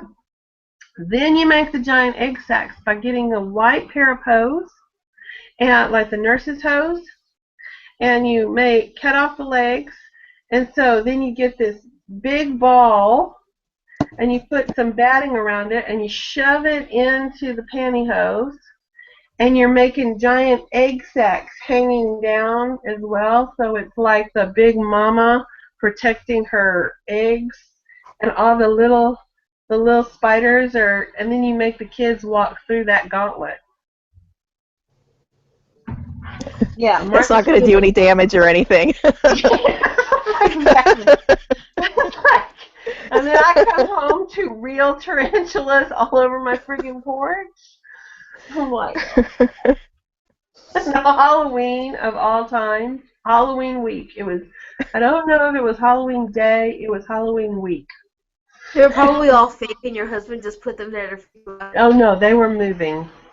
They were moving and gyrating and kind of like, they don't just stay still. They kind of like gyrate. I'm gonna have nightmares to laugh about.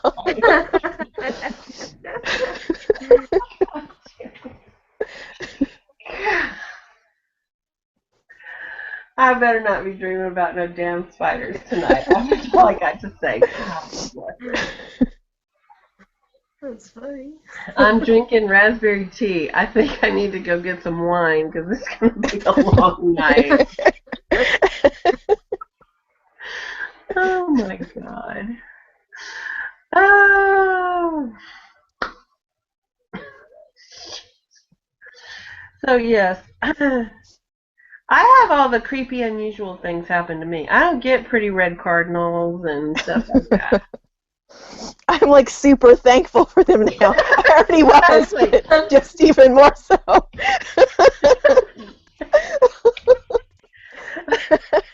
I get the creepy ass stuff. I don't get normal crap. I get the creepy stuff. This is stuff right out of nightmares and oh god. Okay.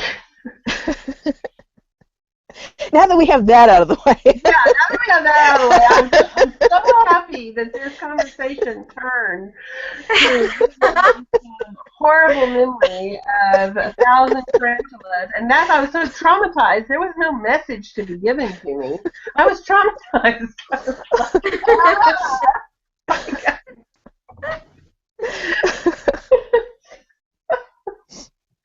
Oh God, life was horrible back then. Oh my God, and things got better when I got rid of him.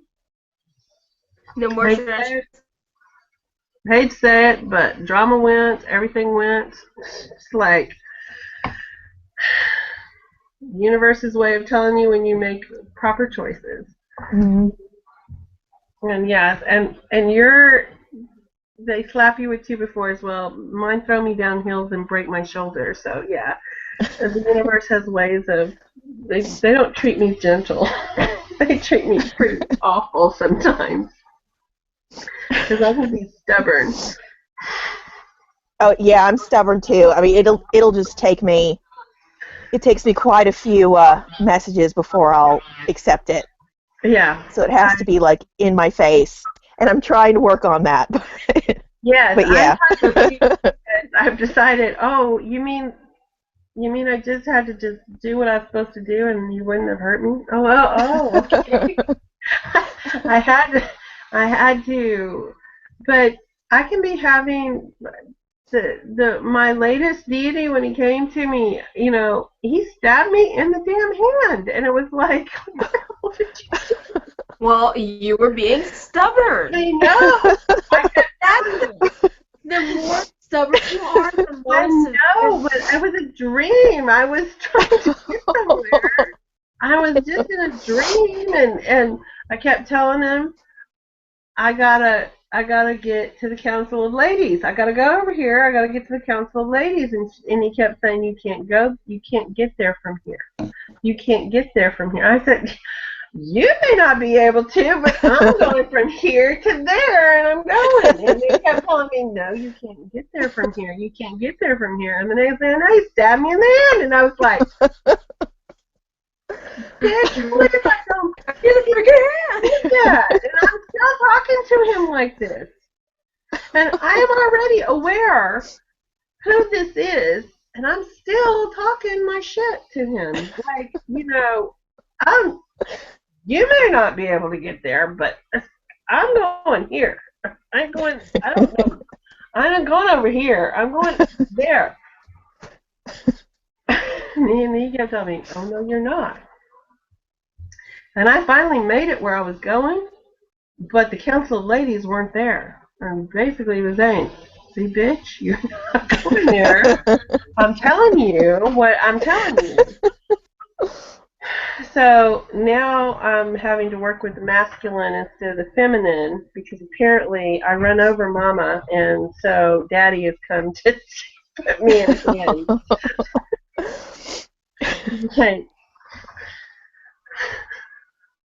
I get myself in so much trouble. He is probably coming to me tonight, and he is going to really spank me good. I don't know what he's going to do next. See, I think that the more stubborn you are, the more severe the message. If you keep on being stubborn, and there is a message that really needs to get to you, it's gonna get pretty bad. So I don't know. Stubborn people don't fare well. I am stubborn. So, yes, I always have to learn the hard way. It's not an easy task being. My guardian angel is the one that's crying over, kind of like this, crying over time.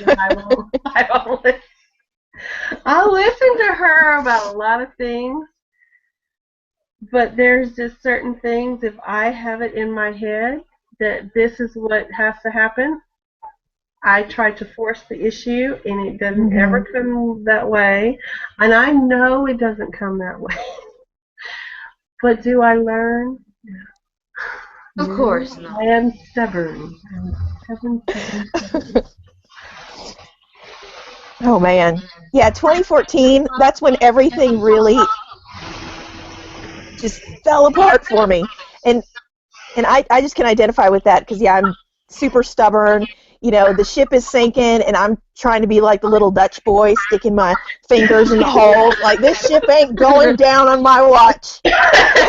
Exactly. Like, I gotta let it go. Kind And of like yeah. a weird way of playing Twister with every toe. And I'm plugging up these holes. We're going. I ran out of appendages. I can't stick anything in another hole. Quick, grab a tarantula. That would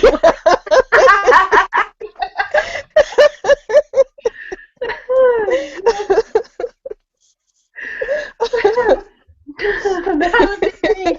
God damn it, if I have to have tarantulas, give me that son of a bitch. He's going in that hole. You're going in that hole. Oh, yeah, yeah. Yeah, my DDs, I don't have kind DDs. They have to treat me pretty rough. It's my own doing. It's my own doing. Don't get me wrong. They are lovely DDs, but they are very firm when you do not do what they tell you to do repeatedly. So yes, I get got repeatedly. Yes, they frequently they frequently smack me. Do you guys ever do divination after receiving messages just to see if that can be an extension of the message that you received, or if it can make it any clearer? And if so, what type of divination do you guys love to use for that? What was that? Like I your heard. message, if you're given a message, like let's say an animal presence or any kind of spirit guidance, you often do divination. And if so, what's your favorite kind of divination to connect with your spirit guide or your source or whatever guides you? Um, I frequently uh, get a lot of messages that I overthink, and because I overthink them, that's when I get in my trouble. And so my biggest issue is the overthinking aspect. If I just go with it and don't think about it, then the path is pretty clear. But if I have any kind of hesitation, then I think and double think and twist it think and do all this weird thinking, and then I just don't know what the hell I'm supposed to do. So do you ever do divination to help you clarify? I have to, and sometimes I flat out, because that's on the big things. The things that you're just not really, it's not something that's easy to do anyway, kind of thing. But I had a hard time understanding whether I should leave my husband or not. Now, I'd had a horrible marriage for a lot of the time, dealt with a lot of different things, but that wasn't the issue. At that point, when my children were out of the house, there became a period of calm. There was no fighting. There was no big disruptions, disagreements. Um, there was no impetus to start the conversation. We were not really communicating at all. Um, and it took a long time for me to make a decision. I was wishy-washy. And I was even half living out of the house. But I had a conversation. I finally said it wasn't divination, because divination when you're really torn and you don't know which way to go, you can make those cards, or you can make any of these divinations. You can see both sides even in the divination. You can't see the clear picture for yourself. Now, if somebody else was reading it, it'd be something different, but when you're trying to read it for yourself at that moment, it's hard. It's very hard. So I finally just threw my hands up and I said, okay, clearly, universe, you're sending me messages. I have no clue what you want from me. So apparently, if I'm supposed to stay, I'm going to suck it up. I'm going to forget thinking about it, and I'm going to stay. Or if I should go, I'm going to go, and I'm going to go quickly. So just apparently, I don't get what you're sending me, so you're just going to have to slap me in the face with it. Inside of 5 days, the universe slapped me in the friggin' face with it. And I caught my husband with the neighbor lady, and that was it. We had a fight. He said that I was being a jealous bitch. I told him that, it's fine, I'm leaving. I'm out the door, don't worry about it. And we started having a fight, and we needed to have that. We both had built up temper, involved in this. And he said, you don't think anybody can love me for being me. And I said, I've been married to you for 30 years. I know no one can love you for being you. It was that kind of fight. Tit for tat, boy, we were going at it. And then I walked out the door, and I cried because of the emotion running through the fight that I had. And I walked out the door. I cried till I got to that fence post that owl always sat on, and then there was no more tears. I cried for less than 30 minutes, over 30 years. It was a minute a year, and that was it. I was done. But I was way past done anyway. But that was one of the things. The universe had been telling me to leave for probably 20 years, and I was ignoring it. I was always finding a reason why I had to stay. Always finding a reason why I couldn't leave. Always finding an excuse. Always second guessing every message I ever received. So the big decisions, yeah, you have to do something. But it's best, I think, if you have someone else do the divination for you. Because if you're already that torn in what messages you're receiving, trying to do it yourself, you're not going to get a clear message, because it never worked for me. I'm not going to say other people, because other people may be far better than I am at doing it. That's why I prefer somebody else doing a reading for me. I don't like to do readings for myself, because I think you can just play anything into those. Whatever divination you're using, you can swing it any way you truly want to in your own mind. It's hard to keep your own ego out of it. Mm-hmm. You know that, Spin, because when I have a powerful dream or whatever, I'm first to call her and say, okay, throw some cards. This is what I did. This is what I said. And you stabbed me in the hand. And then I said, bitch, please, you didn't stab me in the hand. And then I need you to tell me what that means. A lot of times it does help for somebody else who isn't there, doesn't have the emotional attachment to do the reading. Yeah, I do think readings help when you don't understand.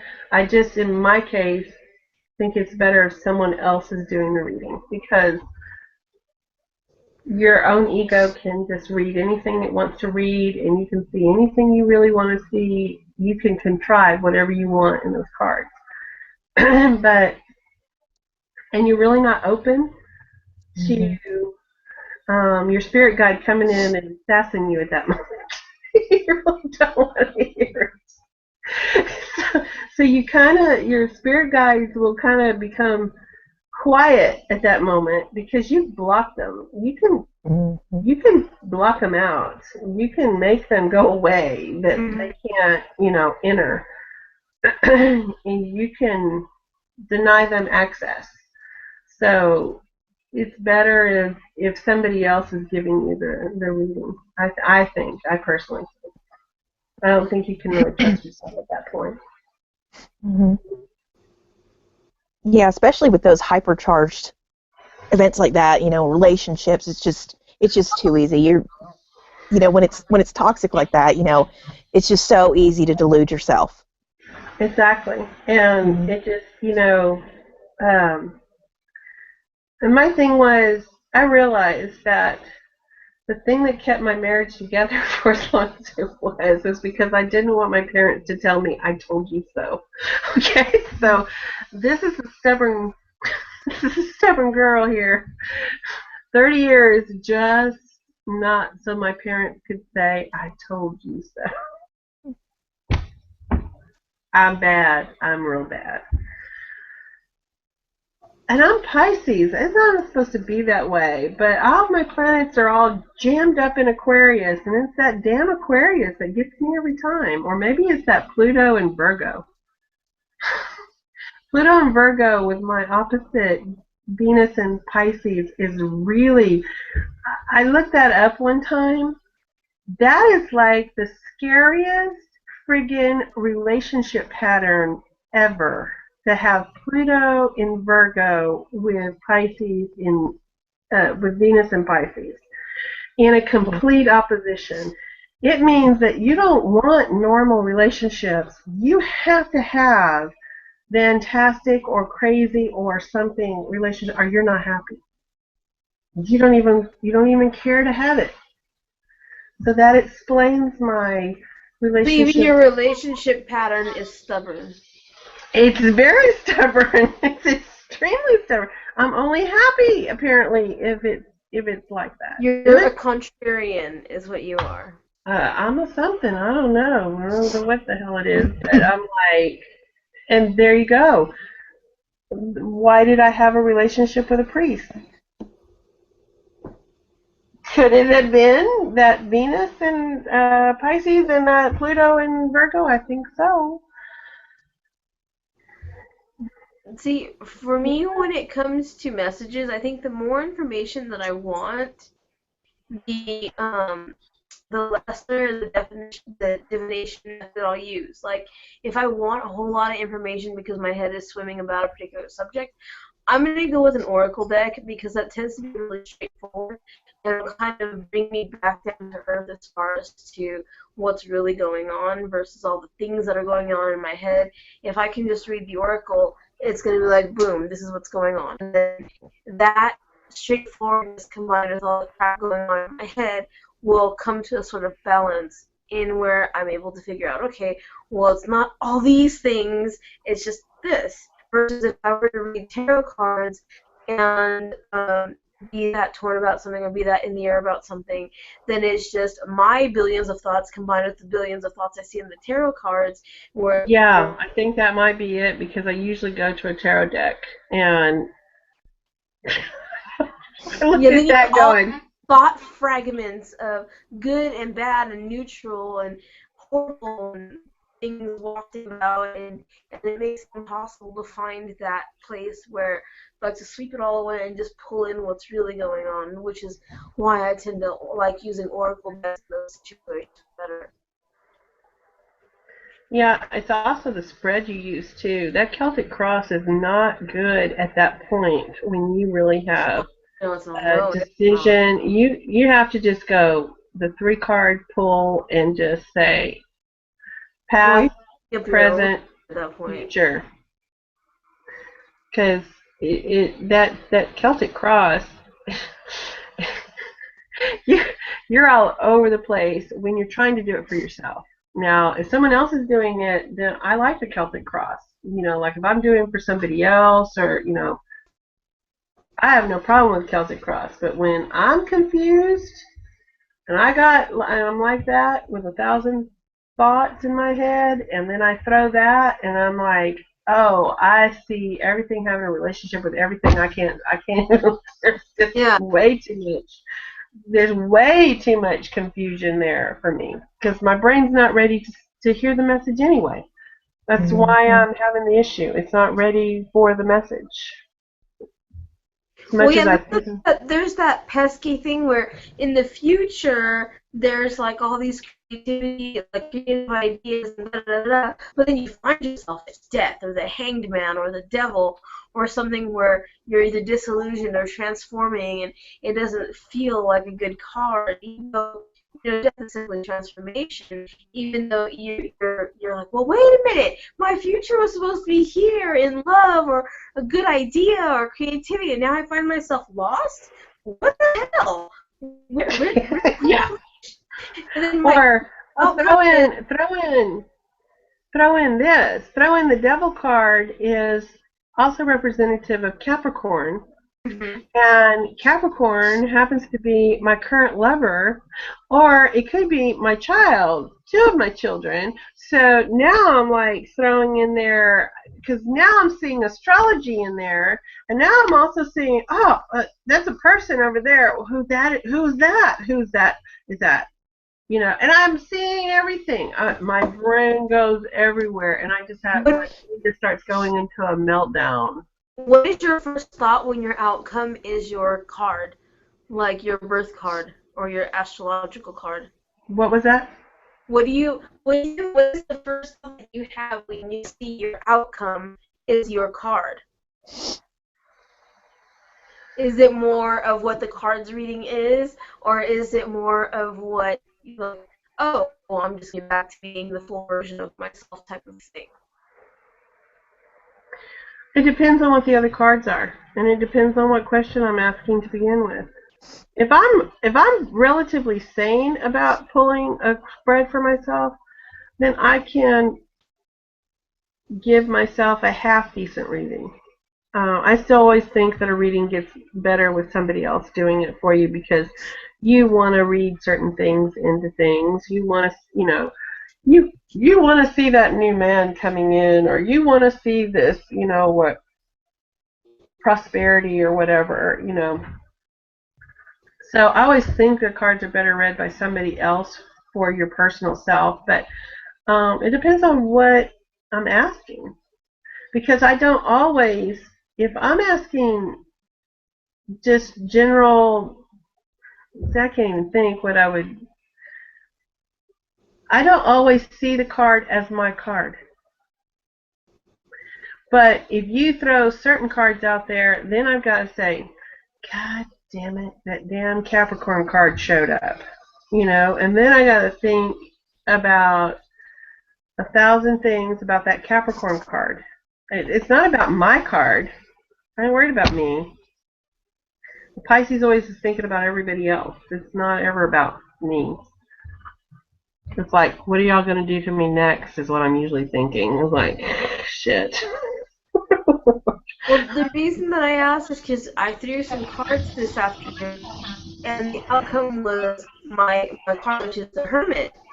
And I was just like, well, okay, well, wait, what level is this on? Is this me being back to just being me, or is this, like a time of solitude and reflection, or is this, something coming into my life that's going to lead me on this other path of introversion or whatever, or is it going to be there's so many ways that I went with that outcome. And I was putting it together with the other cards that were there, but at the same time, at the end, I always see the Hermit card as my card. I don't know why, I just do. I don't always get it. It doesn't always come up in threads for me. So when it does, to me, it feels very significant as to that is letting me know of something that's very personal to me going on versus just a period of time in my life. So what were the other cards? There was Knight of Cups, Eight of Pentacles, Four of Pentacles. A lot. It was a lot of earth and water. A lot of earth and water. And where was this Nine of Cups? The Knight of Cups was in the 3 position in the what's going on in my head. So at some points I'm ideal. What keeps you happy is what keeps you happy is keeping yourself the hermit. It could be, but I mean, keeping people out, keeping people away.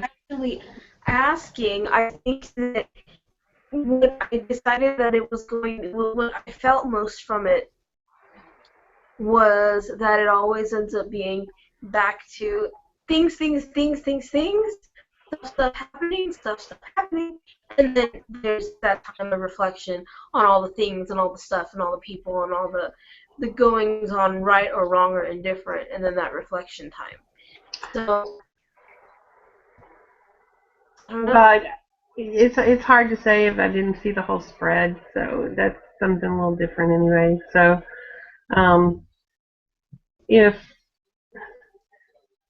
what kind of question was it though? Was it just a general, like, where am I at right now, or was it like a earth-shattering, like pondering what you're gonna, I wouldn't say it was an earth-shattering or life-altering thing, but it was more along the lines of should I or shouldn't I, or well, more like where am I? I suppose, where am I type of situation. But and I mean, it just was, I don't know. It's a lot of interesting cards in that spread. So when we go off there, I'll probably have you take a look at it because it's I don't know, it's just an interesting spread. Parts of it, like I said, were it was very earth and water, emotions and gain, or emotions and possessions and stuff like that. If I found my card in the outcome position, then I would have to say that I was going to be stubborn and keep things as they are. That I was going to keep doing the same old thing. That would be what I would be getting out of it. That I was going to be myself and I wasn't going to stop it and I wasn't going to change. But if you're looking for change in your life, if you don't do something different, all you can do is get the same results. So that would be what I would be thinking if my personal card popped up in the outcome, is that was going to be me doing the same thing over and over, and I was going to yield the same result over and over. Nothing was going to change because I wasn't going to change. Well, for me, what I was thinking is that no matter what happens, I'm still going to be who I am, and I'm still going to look at things the way that I always look at them. So no matter what things, whether they be good, bad, or indifferent, I'm still going to have that time and reflect on all of what's going on. So that's kind of where I kind of left it. Yeah, I can see that too, but I guess it would probably be really the tone of my question would have probably been how I would have flavored that me being in that outcome position.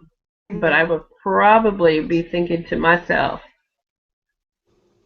if you're going to be stubborn and you're not going to change, nothing's going to change, and it's going to be the same, and everything's going to be exactly the way I choose it and create it to be. Because I'm changing. Because I'm the outcome. And the outcome means that my influence, my personal influence is, if I don't do anything different, the creation is up to me. What I want, so I can do things the same and have the same, or I can do things differently and create an alternate reality, but the outcome relies on me and what my effort is going to be in it. So do I want the comfort of the same, or do I want the excitement of something different? But also the risk. Yeah, exactly. The risk comes with it. That would be... Change does not happen without risk. Exactly. But, comfort is only because we even get used to pain that we're used to. If we're not willing to change, nothing can change. Nothing, if you're living your life the total way you want to live it, then nothing needs to change. I haven't got there yet. I haven't got there yet. Ewan did that to me. I had to give up Diet Dr. Pepper. I'm going to tell Ewan on camera now. I've given up Diet Dr. Pepper, and then I found these little Mia drops, and I found this stuff, and I put it in my water, and then found out I was drinking propylene glycol, which is made out of refinery right down the road, right next to the benzene for gasoline. And I was like, seriously, propylene glycol is in my Mia drops, in my water, and I'm drinking. I got away from the Diet Dr. Pepper and realized the Diet Dr. Pepper was giving me urinary problems because I had kidney stones. I don't have kidney stone situation when I drink the water and stuff, and I have a feeling it's because of the phosphoric acid that's in sodas. And it doesn't matter whether it's diet or regular, phosphoric acid is in there. It's what makes everything bubble, and when it bubbles in your glass, it's also bubbling your bones, and it's stripping calcium out of you, and it's creating a way to make stones. It is not the only way you make stones, but it is a big one for making stones. So I got away from that, and it was starting to clear up my other problem, and then I realized, oh, I'm drinking propylene glycol. Great. Yes, it's toxic, and yes, it hurts your kidney and bladder. Thank you very much. Along with your liver and a few other organs in your body, including your skin and, I don't know, several different things. So I was like, great. And this all came because you asked a question, and you said about spiritual awakening, and I did a video in response to him, and in that video I talk about a lady that in the 1990s, she was in New York, and she did her yoga classes, and she did her New Age classes, and she did her divination and her healing with crystals, and her every New Age class you can think of, she was into it. Every love fest, goddess worship, everything, she did it all. She was even a vegetarian, she said, until the weekend, until she walked past a big juicy burger place, and then she'd have a juicy burger. So in other words, she was a vegetarian some days, and some days she was a meat eater. It just depended on what was presented to her. And then she had an old lover come back to her who was sick, and she knew he was sick, and it was at the time of AIDS started in the 80s and started, by the 90s it was really full-fledged scary stuff, but they could now test for it. And so she took him down to get tested for AIDS, but because she'd been a previous lover of his, they tested her as well. And he died within 2 months of that test. That he had full-blown AIDS, and he was dying. But her test came back positive too, and she did not realize she only did it to give him courage to do it. Wow. So her friend gave her a beach home to retreat to till she could get her thoughts wrapped around basically the death sentence that she was just given. Because back then there was nothing they could do. All they would do is track you with the CDC, invade your life by, you had to disclose all of your lovers so that they could all be tested as well, and, all that kind of stuff. And they wanted to know where you were at all times. And so she went to this beach house to get her act together. And she said, when she went to the seashore, after she got through all of her anger, because you have to go through a grieving period and all this stuff when you're given that kind of sentence.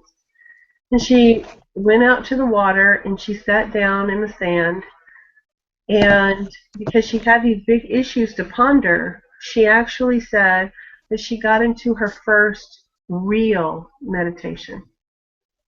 So she'd been going to meditation classes and she'd been doing, all this stuff.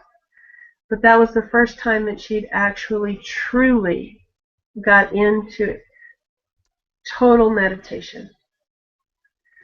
So she got up from that meditation and she realized that she had been playing at all of these spiritual concepts. She knew them all, but she never really practiced them. It was the putting into total practice. What she believed it, but she wasn't living her life as she believed it. As I'm telling this story in this video, I'm going, God damn it, Ewan, now I have to go without Diet Dr. Pepper. So, it's about putting things in practice. And so the thing is, the moral of the story is she goes to the farmer's market, she gets her fresh produce, she starts juicing, she starts doing her yoga, she starts doing her meditation, she starts doing all of the classes that she's ever known, she starts practicing them and doing in her life.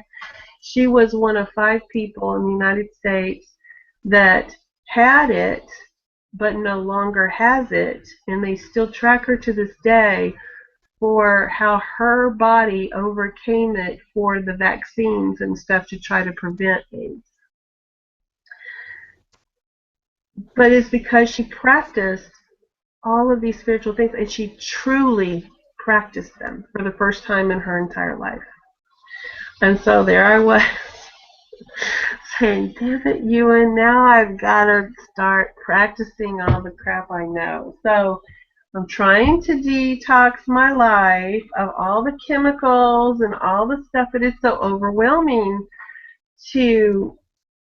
I've played at it, but I have not been successful at it. That's the part in my spiritual life that I have fallen short, and that's where I am. So now I found a stevia-based, dye-free drink to put in my water that they do things like carrot juice and stuff like that for the flavoring and stuff like that, and so everything is natural in it so that I don't have to just drink plain water all day long. And so anyway, but that was my revelation the other day. I thought I was doing good, and I come home and tell Brent I'm drinking propylene glycol. So I ladies, I'm sorry. I'm sorry. I'm so sorry to inject, but I have to run. But thank you guys so much. I've really enjoyed it, and looking forward to next week. And I want to thank you too for your story. That really resonated with me. And I wish I could talk more about it, but I gotta. Okay, no problem, because we have to go too, because it is past 9 anyway. So will be concluding, and yes, we will be back next Wednesday as well. So excellent. Bye-bye. Bye, y'all.